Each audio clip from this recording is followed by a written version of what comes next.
2016 में Jennifer Lopez ने एक गाना रिलीज किया जिसका नाम एंड योर मामा था। इस गाने में जेनिफर कहती है कि मैं तुम्हारी माँ नहीं हूँ, मैं तुम्हारी नौकरानी भी नहीं हूँ, मैं तुम्हारा खाना नहीं बनाऊंगी और नहीं तुम्हारी देखभाल करूंगी। आलमी सतह पर यह गाना बहुत हिट हो गया, 500 मिलियन से जाता है, इसे ज्यादा व्यूज मिलते हैं और ये पाकिस्तान में भी ट्रेंड करता है। द फ्री निपल इसी साल तारीख वायरल हो रही थी। आइडिया ये था कि अगर मर्द अवामी जगहों पर शर्ट उतार कर घूम सकते हैं तो औरत क्यों नहीं। माइली साइरस जैसे मशहूर शख्सियत ने इसे सपोर्ट किया और पाकिस्तान में औरत मार्च के प्ले कार्ड पर मेरा जिस्म मेरी मर्जी के स्लोगन छप गए। याद रखिए, मैं आज आपको कोई फतवा नहीं दे रहा हूँ, ये न कोई अच्छी बात सुना रहा हूँ, मैं आज आपको वो बता रहा हूँ जो किसी ने नहीं बताया। ये सब चीज़ें JLO का गाना, फ्री द निपल तारीख, मेरा जिस्म मेरी मर्जी, ये सब एक ही फैक्ट्री के प्रोडक्ट्स हैं।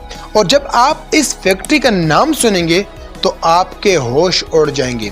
कराची में शेमा करमानी और 7 दीगर कारकुनों को प्रेस कॉन्फ्रेंस से रोका गया और पुलिस स्टेशन ले जाया गया, अगरचे बाद में उन्हें रिहा भी कर दिया और जिम्मेदार अफसरान को मुअत्तल कर दिया।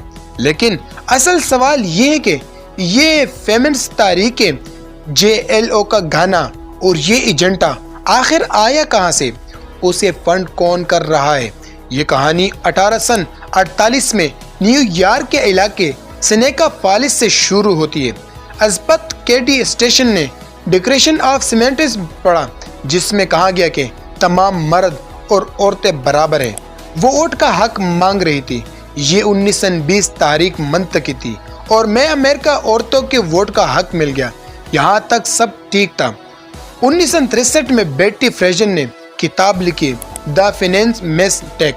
इसने घर में रहने को कंटेनर कैंप कैदखाना करार दिया, लेकिन प्रोफेसर डेनियल होरोज के तहकीक के मुताबिक फ्रेडन कोई आम गिरोली खातून नहीं थी बल्कि एक तरबियत याफ्ता सियासी कारकुन थी। उसके बाद नाम आता है ग्लोरिया। 1967 में इंकशाफ टीम का हुआ। गोरिया इस CIA के लिए काम करती थी। उन्होंने खुद एतराफ़ किया कि वो CIA के फंड से चलने वाली तंजीम के डायरेक्टर थी ताकि सोवियत यूनियन का असर रसूख को कम किया जा सके। सर्द जंग के दौरान सोवियत यूनियन में मजबूत खानदानी निज़ाम था। CIA ने सोचा कि अगर खानदानी ढांचे को तोड़कर इनफरादी आज़ादी का मॉडल लाया जाए तो कम्युनिज्म का मुकाबला किया जा सकता है।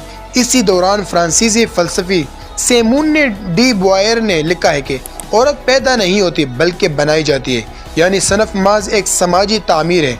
सिमोन की अपनी जिंदगी शादी और बच्चों से पाक थी और वो मजहब पर यकीन नहीं रखती थी। 1970 में केट मिलेट ने लिखा कि खानदान पदर का आलाकार है, शाही है।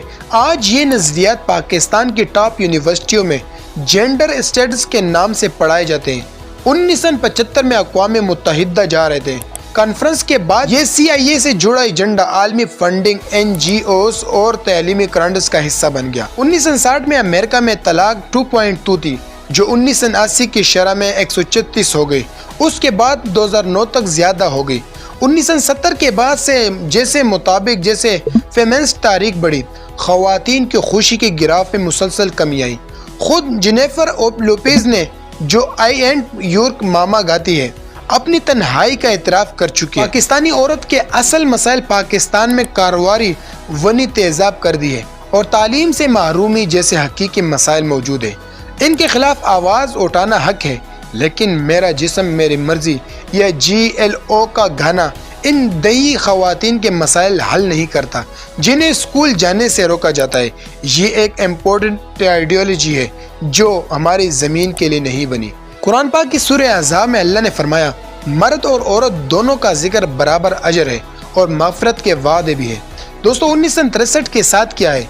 ये किसी की फैक्ट्री का एजेंडा नहीं बल्कि 1400 साल का वो इनकलाब है जो आज तक कायम है। ये एक माशी ऑपरेशन भी थी।